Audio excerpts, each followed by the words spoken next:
Guys, eto na.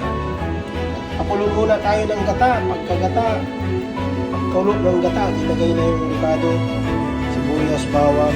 May luya yan. Wala palang luya yan. Sibuyas, bawang lang. Tapos pagkulog, ilagay na yung kalabasa. Tapos para may lasa siyempre, may lasang hilo. Ilagay nyo ng hilo para may lasa pa. Ayan ang ginataang kalabasa. 3 nyug yan. 3 nyug. So, ayan. Tapos yan, may siling haba dapat, para, paminta to.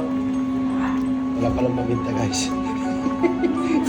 Limot na ako magluto. Matagal na tayo hindi nagluluto.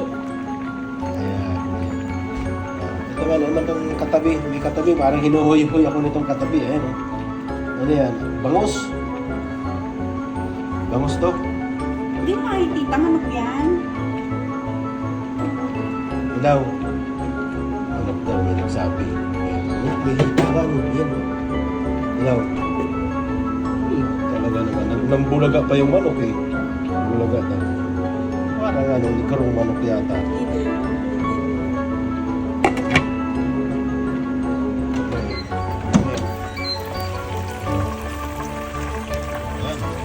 Ayan. Yes.